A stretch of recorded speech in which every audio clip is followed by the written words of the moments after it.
But transitioning in, after what you've seen, Dakota, from all of week 3, we know you watched a lot of these games, a lot of research and stuff like that. Who are your top 5 quarterbacks? You could start from number 5 and work your way to 1 going into week 4. Who you want right now? All right, starting at number 5, Deshaun Watson. Houston Texans are playing very well, 2-1 record, 6 touchdowns, 1 interception. He's really stepped up. He's steadied that ship. His main issue in the past has been injuries. So far, so good as far as they've been playing. So I've been impressed with what I've seen from Watson. 4, going with my boy Russell Wilson, same record at 2-1. He's got 900 yards with the 7 touchdowns, no picks, with a passer rating of 119. The Seahawks are a bit of an interesting wild card. A lot of people have been linked with them and Jalen Ramsey. Unfortunately, the asking price is just so ridiculously high from Jacksonville for 2 first-round picks. Seeing where he will go will dictate many of the future quarterbacks in this list and their season. Number 3, of course, the GOAT, as most people refer him as, Tom Brady. Most people might have him up higher. I don't. I look purely at stats and records. Yes, they're 3-0.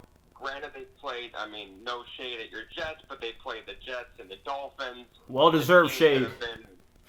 They haven't played great competition yet, but Tom Brady is doing Tom Brady-like things. 2, as much as I hate to say it, I try to keep my bias hat out of it. It's Dak Prescott.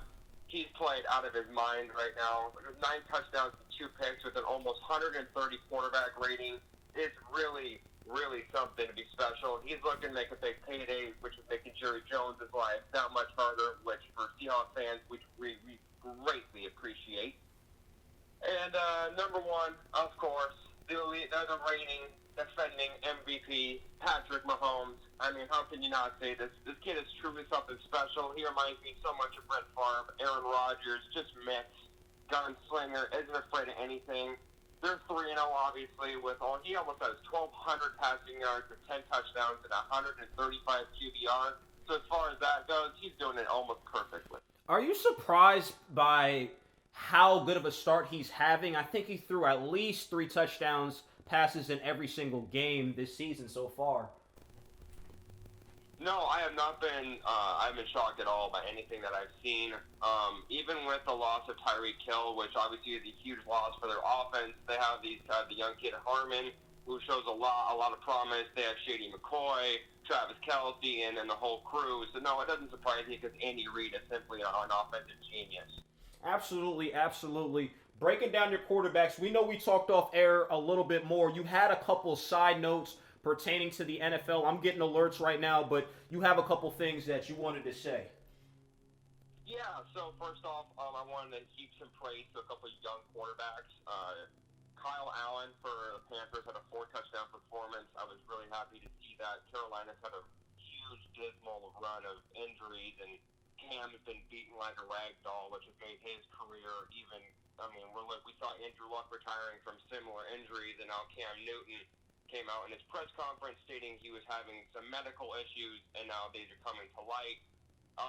Obviously, everyone saw, unfortunately, the injury to Saquon Barkley. It looks like he's going to be out for several weeks, which is going to put the spotlight straight on the shoulders of Daniel Jones. I like the kid. I unfortunately was with a lot of people and thought that the pick was an absolute reach, but considering that he led this team that a lot of people thought was a complete joke to a victory over Tampa Bay was a great thing to see. And I wanted to throw a little bit of praise out for Teddy Bridgewater yesterday. It's not the easiest thing in the world considering they beat my Seahawks, but I was a huge Teddy Bridgewater fan in Minnesota. He showed up yesterday, got the job done, and it'll be a great showing for his career. Okay. You know what, Dakota, I'm proud of you. Giving some Saints some love, Teddy Bridgewater, even though, and again, I'm surprised too. In the pregame, I was like, you know what? I have a feeling the Saints will stick around with Seattle, but Seattle being at home, I was like, you know what? I'm going with Seattle, but look, I was wrong.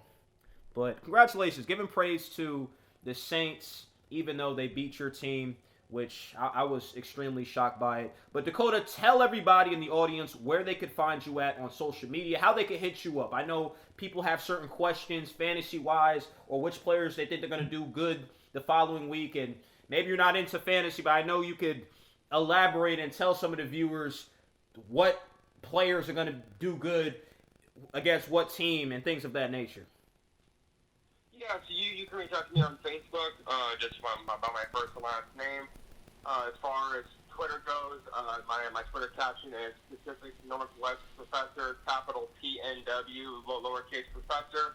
Also find me on Instagram under my first and last name. I will be tossing up some fantasy questions as the season goes on. Obviously, fantasy football, everyone's into it right now, and we're right in the midst of the season. So any questions, comments, opinions, or ideas for future questions or topics related to shows would be greatly appreciated.